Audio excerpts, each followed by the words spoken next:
Permettez-moi de réagir à la très brillante prestation de notre frère le président William Ruto, qui malheureusement s'est un petit peu déplacé, mais également de notre frère le président Brice Oligui, sur la nécessité d'être unis et les avantages qui en découlent.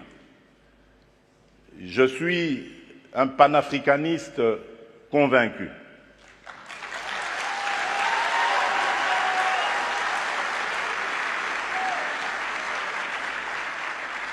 Et je suis vraiment rompu à cette conviction. Et lorsque je suis devenu, c'est ça la preuve d'ailleurs, lorsque je suis devenu président de la République, il y a presque 5 ans maintenant, la première destination à laquelle j'ai réservé mes déplacements, c'était l'Afrique. J'ai commencé par le Kenya, à l'époque du prédécesseur du président Ruto, puis je suis passé par l'Angola et je suis arrivé en République du Congo, chez notre aîné, puis j'ai fait le Rwanda et l'Ouganda, et depuis lors,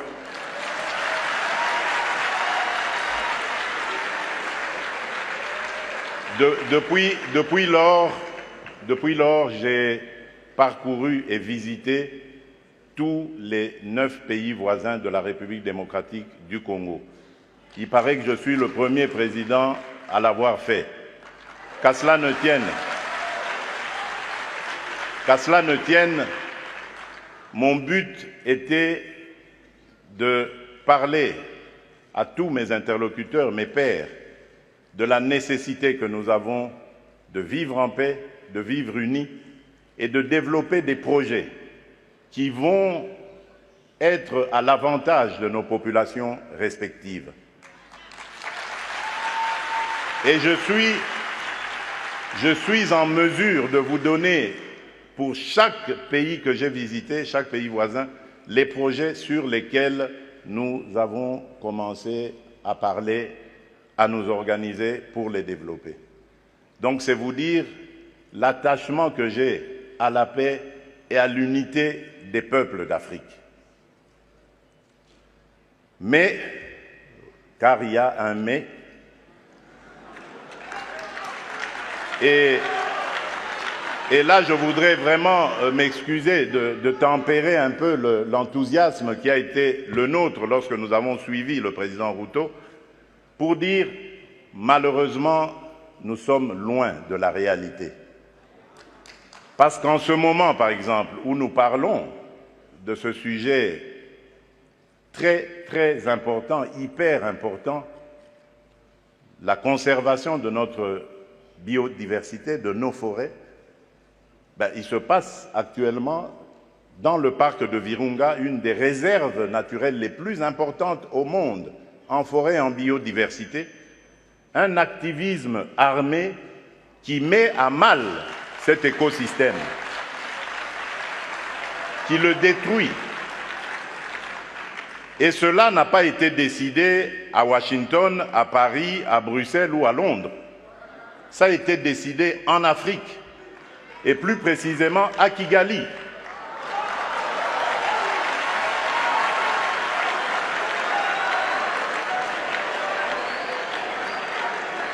C'est l'œuvre d'un frère africain. C'est pour vous dire que nous devons bannir l'hypocrisie qui est entre nous.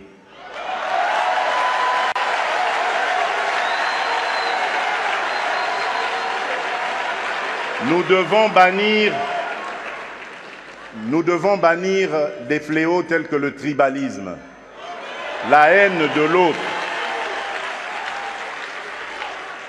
Et c'est là, je crois, que nous pourrions parler d'abattre nos barrières, d'effacer les tarifs douaniers, etc.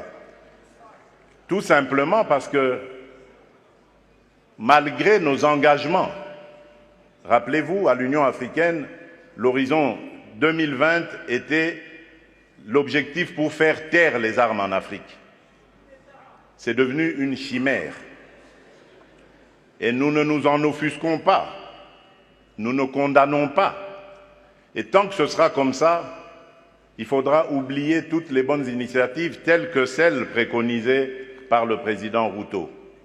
Nous devons avoir le courage de nous regarder entre Africains, les yeux dans les yeux.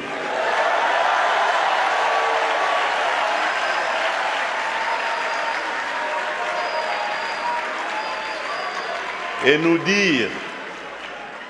dire que on ne peut pas s'appeler frère et se poignarder dans le dos en même temps.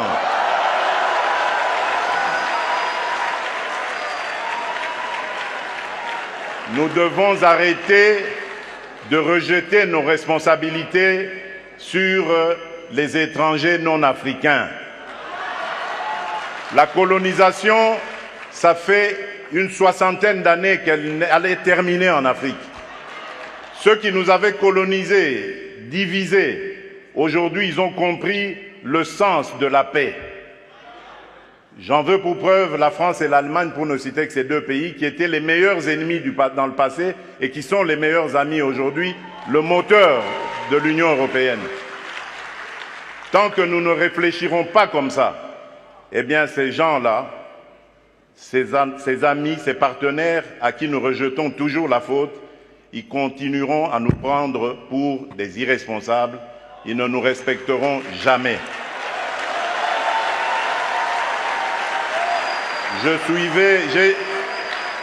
J'ai suivi tout à l'heure avec attention l'adresse du président Macron, toute sa bonne volonté à vouloir venir dans des partenariats, mais j'ai tout de suite compris par son attitude que c'était du politiquement correct.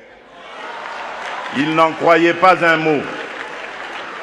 Non pas parce que lui est menteur, non, loin de là. Parce que nous ne sommes pas sérieux, et eux le savent. Le jour où nous mettrons fin à ce à quoi nous assistons aujourd'hui, à l'est de la République démocratique du Congo par exemple, des voisins qui viennent semer la pagaille, la mort, la désolation, uniquement dans le but de s'enrichir, de piller les ressources. Le jour où nous mettrons fin à ce genre de comportement, alors oui, là nous aurons compris. Parce que je suis désolé, en tant que président de la République démocratique du Congo et face à ce genre de choses, je ne suis pas tenté de construire des ponts, mais plutôt des murs pour sécuriser ma population.